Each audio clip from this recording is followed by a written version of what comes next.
Hey folks, this clip is brought to you by Rattle and Snap Tennessee Whiskey from Lockstill Distillery. Make your own luck just like Tennessee football's fast-paced Rattle and Snap offense with Rattle and Snap Tennessee Whiskey.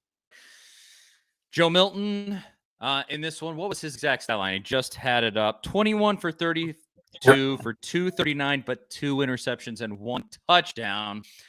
Taking all of that into consideration, obviously he won by 21. Can't complain too much, but how'd you feel?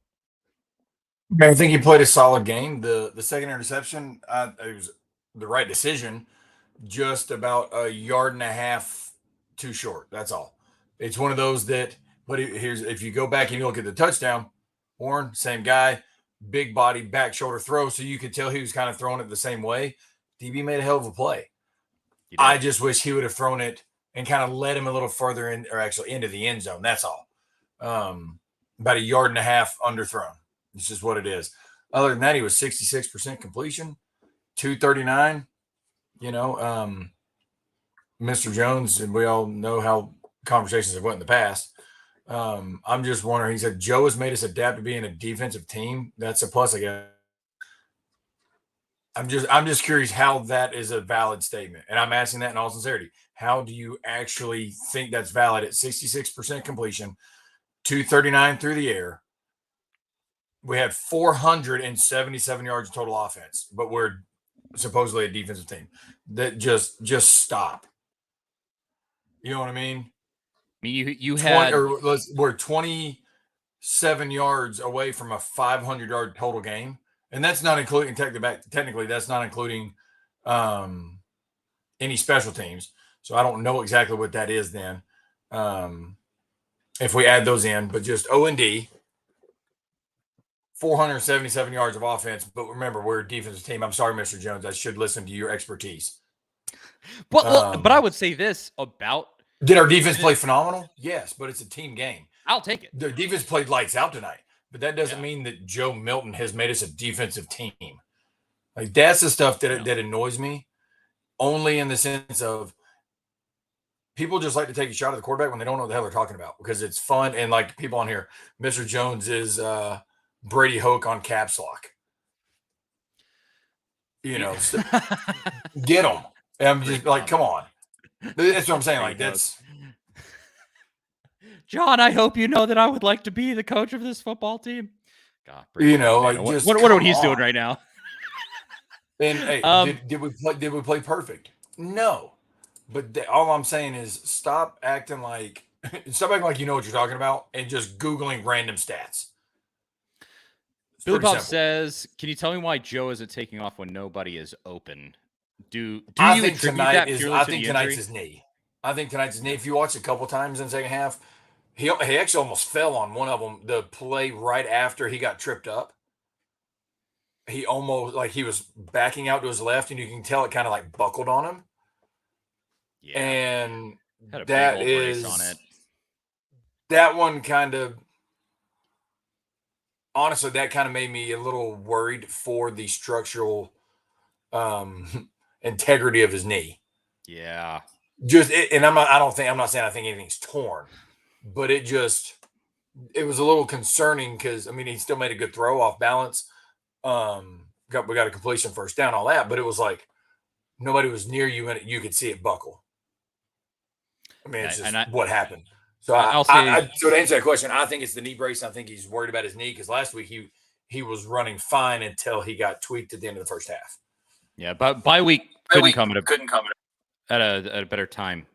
Just with the injuries that you sustained tonight. Obviously Brew's not coming back. I don't think. We don't know the exact status there, but just from the visual, fingers crossed. I think fingers crossed. Yeah. Let's pray for a miracle. But with everybody else. You look there. Omar Norman Lott got dinged up. I don't know if he came back into the game. I wasn't paying close enough attention there. I'll have to rewatch.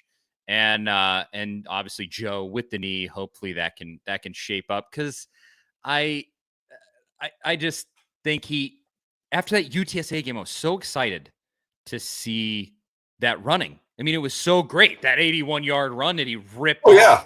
And then suddenly. that first half ends with him with that, getting his knee twisted up. And that was really frustrating because he can be a really powerful runner when he puts his mind to it. And I just wish that he would harness that so badly. Well, you know what? This comment I think is pretty accurate by JT Smith. Second interception might mean Joe is not afraid and doesn't always overthrow deep passes anymore. I'm not disagreeing with that at all. That's where we go with what I talked about in the first half or at halftime for the first half. What and I'm not bringing up the past and all this stuff with Hendon, but what made Hendon more likable to the fans than Joe? The 50-50 balls, his arm was not as strong, so it looked like he was throwing it harder with more effort. Joe's arm's so strong that when he puts more air on it, it looks effortless, and people go, oh, well, they're trying to get the same product is what I'm getting at. 50-50 balls literally mean 50-50, 1 out of 2. Like somebody's got to win it.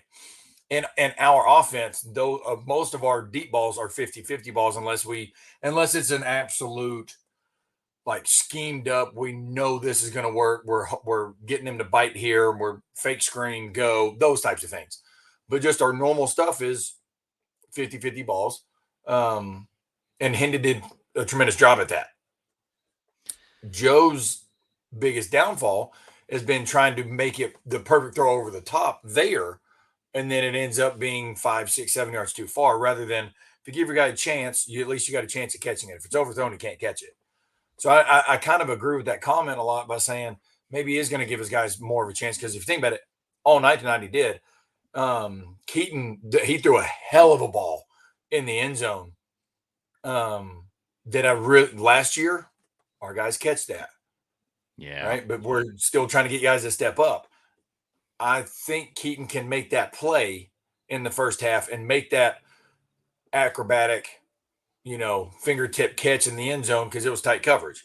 Few things go better with a Tennessee sports victory than an awesome whiskey. And actually, me and Jonathan Crompton had a drink of whiskey during the postgame show of every football win this past season. And more specifically, we had Rattle and Snap Tennessee Select Straight Whiskey. You can see it right there behind me. Log Still Distillery has released a new Tennessee whiskey product line called Rattle and Snap Tennessee Whiskey, named after a long-forgotten game of chance. Rattle and Snap is a whiskey for those who make their own luck. There's a 4-year and an 8-year version of Rattle and Snap whiskey, and actually, this one behind me is the 4-year version right here. It's perfect for making your favorite whiskey cocktails or just drinking neat. It's really great stuff, and I mean, you can see it there. The bottle looks great. 2, you can find Rattle and Snap right now in stores across Tennessee, and Rattle and Snap is also available in Kentucky, Indiana, and Mississippi. So run, don't walk to get yourself some Rattle and Snap whiskey, and follow Rattle and Snap on Instagram at Rattle and Snap Whiskey. That is Rattle and Snap Tennessee Select Straight Whiskey. Yeah, we got to start making those plays on, like, the throw could be a little more closer to the body, but he had to throw a little outside. So the DB can't make a play in the end zone. You know what I'm saying? It's just sometimes you got to make that play.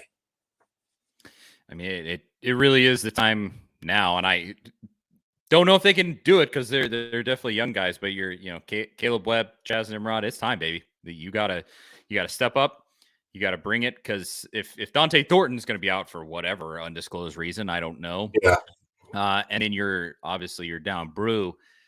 You gotta become that guy. You gotta have that Jalen Hyatt, whatever it was, because somebody has to step up and be that guy that Joe can lean on, especially if he's gonna lose mobility with that knee in any of these upcoming games. Hopefully with the bye week gets him more, gets his feet under him better. We'll see. But yeah, but here's the thing: we've talked about this before, guys. If we're gonna throw for 240 and run for 240 a game, we're gonna win that game.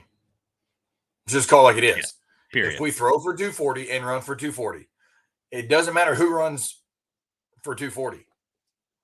But if our team runs for 240, it doesn't matter who, then we're going to win a lot more than we lose in those ball games.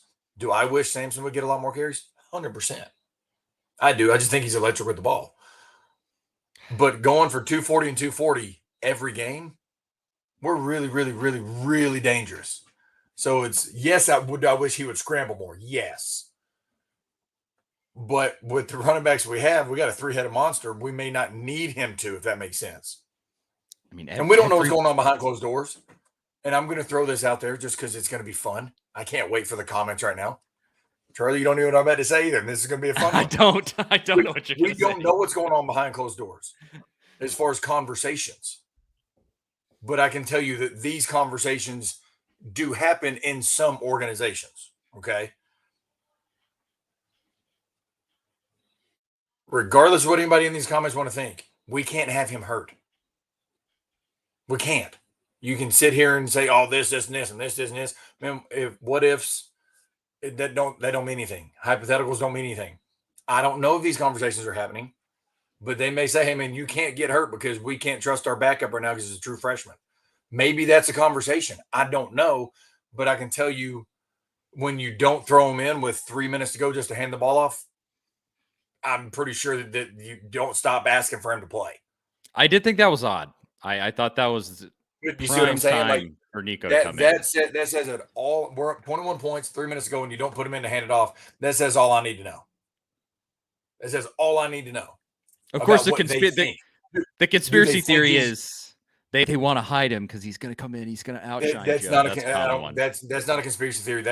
Take back. That is a very major conspiracy theory. That's almost worse than we never landed on the moon. Okay. That's just what it is. There. Well, whatever it is, there's something with Nico where I think they have some amount of an aversion to playing him, whatever that is. I mean, you fill in the blank, they don't communicate it publicly, so fans are going to fill in that blank for themselves. And they're not, and they're never gonna, and I don't expect them to. I'm just saying it just seems a little odd for the fact of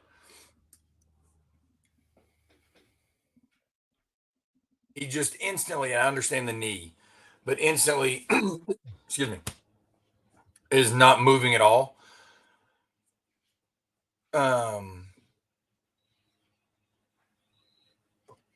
I'm telling you right now, there's a chance that they're telling him, dude, you can't get hurt. We don't have a guy that we can trust to go in ball games.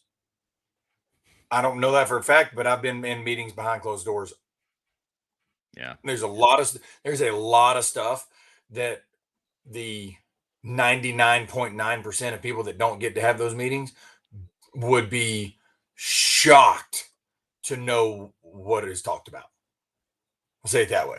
That's why I'm saying, I'm not saying it's happening, but I'm not going to be the naive person to go that they wouldn't say that, because you didn't throw him in with 3 minutes just to hand it off with Milton having a bad knee.